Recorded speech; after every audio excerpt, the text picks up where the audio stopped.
Me tahame, et ajalugu ei korduks, et üks suur periood Nõukogude okupatsiooniaeg oleks otse kui Eesti loost välja arvatud, sest kuigi on üksikuid erandeid, valdav enamus eestlasi Nõukogude aastaid taga ei nuta.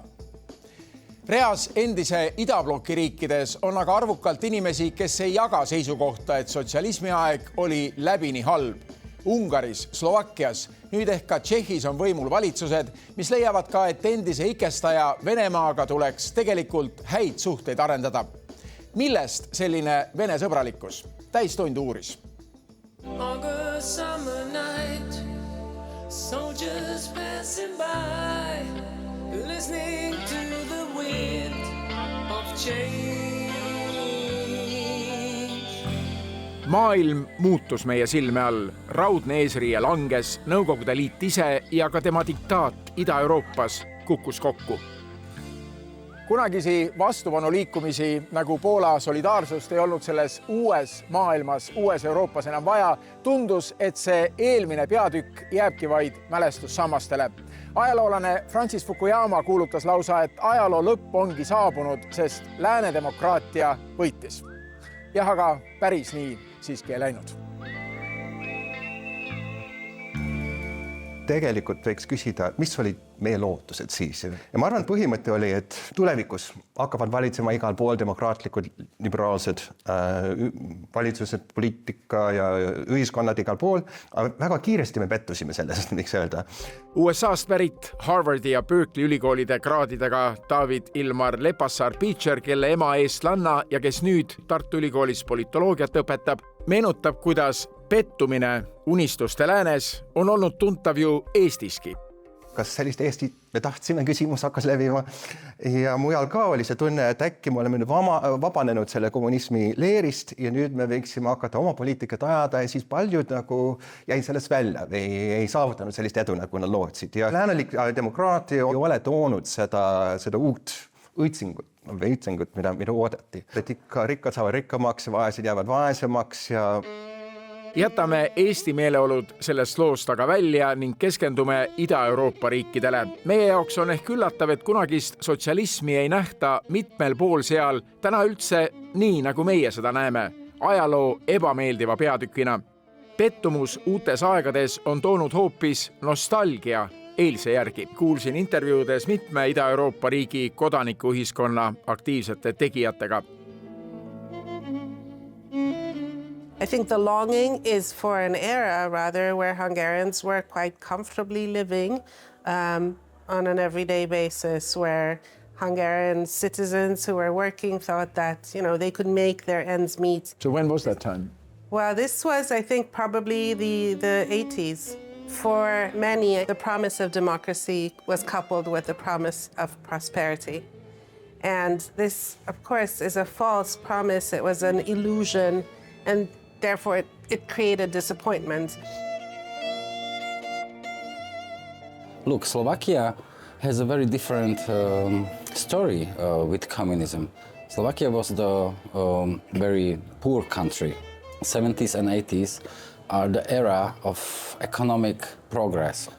This is the time when these generations first time got flats, cars, etc. So for many Slovaks, the late communism in 70s and 80s is associated with something with the economic progress, and that's also one of the reasons. You can change the political regime in 3 days. You can change the economic system in 3 years, but it will take 3 generations to change the culture, to change the mindset, and that's what we see in Slovakia. Nii Slovakkias kui Ungaris näemegi valitsusjuhte, Slovakkias peaminister Robert Ficot ja Ungaris Viktor Orbanit, kes osa rahva rahulolematust ja nostalgiat osavalt ära kasutavad. In 89 people thought that these generations affected by communism, when they disappear from the scene, the youngsters will bring the new life, the new ideas, the democratic values, etc. On the contrary, I think that we should never underestimate the inertia of communism and the big harm it did to the minds and souls of the people. When you have a politician like Robert Fico, a 4-time prime minister of Slovak Republic, authentic populist, he can play in a very smart way. He keeps bribing the pensioners with the rising of the pension, which makes the deficit. There are huge economic troubles, the public deficit, the public budget is in ruins. Samasugune pilt valitseb ka Ungaris. Majandusolud ei ole head. There is high inflation. There is also very high budget deficit, partly because of external factors, partly because of the government's own doing. And so a lot of Hungarians for a very long time were told the reason why you're not prosperous is because of Brussels, is because of enemies of Hungary, it's because of the rightful share of our EU funds not being given to us. Peaminister Orban on loonud omale just selle kannatava tavaungarlase kaitsja maine. Samasuguste loosungitega tuli võimule äsja tagasi ka Tšehhi endine peaminister Andrej Babiš, kuulutades, et tema partei ANO kaitseb neid läänemeelsete liberaalide poolt unustatud kodanikke. And it's pure populist party. Why the populism is rising? I think that maybe, to be honest, the situation is similar as in the US and other countries in Europe. But where I see a big problem are people in the Czech Republic. There are maybe 20% of people in the Czech society that we don't know them. They have no representatives. These people are just like my uncle. Yeah, somebody who is really good person, but they don't understand this world, and now maybe he feels quite lost. I think that they are not radical people. They are not people, they vote Nazi parties, they pay tax, they live in maybe smaller towns and villages, but they feel maybe out of the main ways. And I think that's maybe one of the biggest reasons why populists like Andrej Babiš, because he has no ideology, no program, no values, nothing. But he's popular. He's popular. Yeah, he's Why? popular. Because of communication, Andrej Babiš is in every village now. Samamoodi nagu Tšehhis on ühiskond teravalt lõhenenud ka Poolas. Peaminister on lääneliberaal Donald Tusk. Presidendiks valiti aga parempopulistlike vaadetega Karol Nawrocki. Poland is basically divided into 3 fragments, I would say. Those who vote for the right, those who vote for the liberals or progressives, and those who do not vote and are undecided. We are living in a bubble, and we don't know what the others are saying. I have the feeling that also the whole kind of sociological science is not grasping something which is happening with our societies. And in Poland, 80% of people are getting their information not from the traditional media, but from the social media. What it means that we do not have a common ground. We do not have a place that we can meet and exchange opinions. Not this town hall square. We don't have a town hall square, something which is basic for democracy. Ida-Euroopas on koos populismiga pead tõstmas ka venemeelsus ja kõige selle üheks põhjuseks suurte ühiskonnagruppide pettumus demokraatias ja solvumine, et kellelgi läheb hästi, aga neil tõrjutuil ei ole elu jõukaks muutunud, nagu loodeti.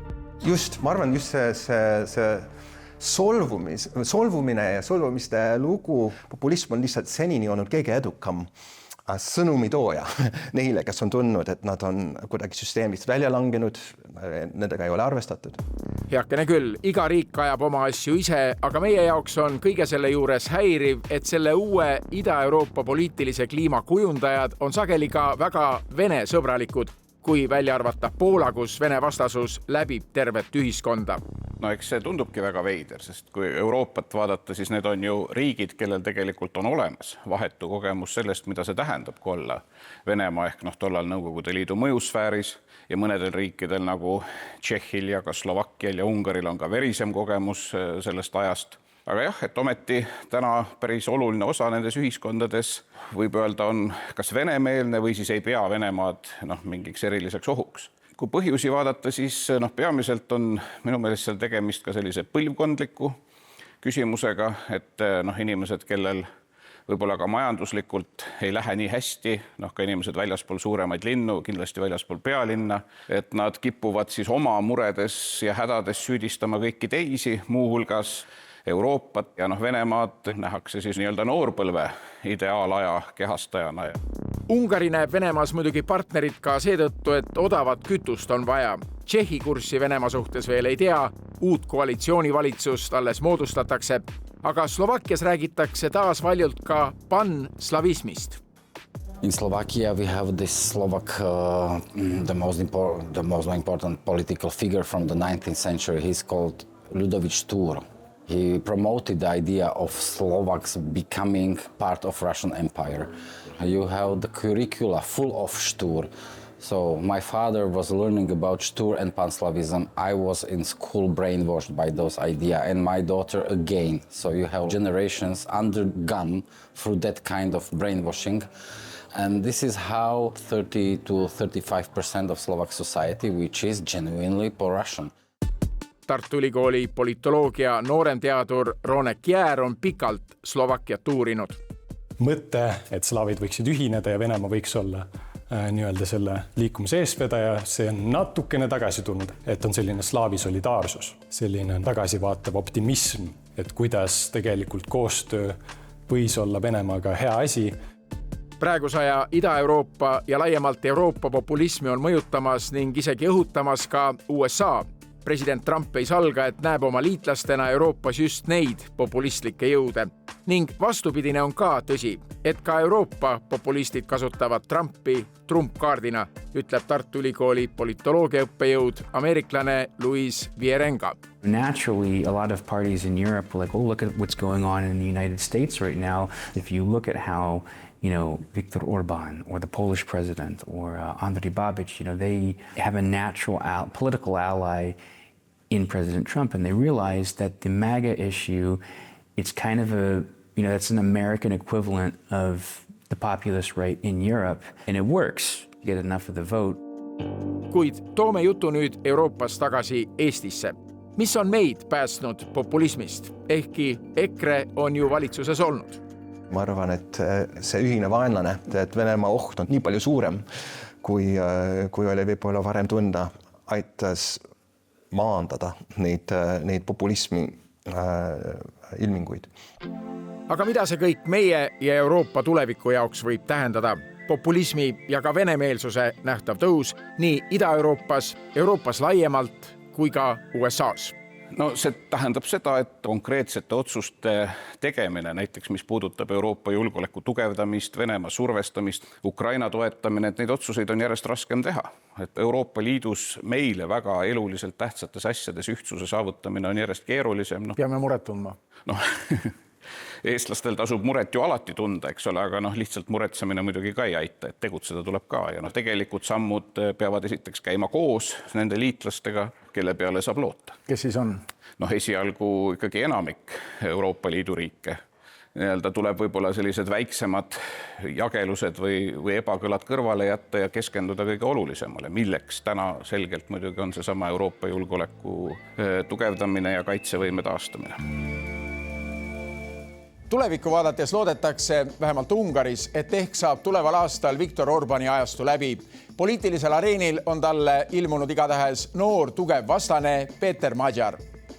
Kuid vaadates Trumpi Ameerika suhtumist Putini Venemaasse, samuti Saksamaal, eriti kunagisel Ida-Saksamaal, Vene-sõbraliku partei Alternatiiv Saksamaal edu, rahvusrinde tugevust Prantsusmaal, on reaalne oht, et terve rida Ida-Euroopa riike ja ka Euroopa riike ei näe ka Ukraina sõjast hoolimata Venemaad enam paariana ja Euroopa ja lääne ühtsus Venemaa vastu võib järjest enam murenema hakata.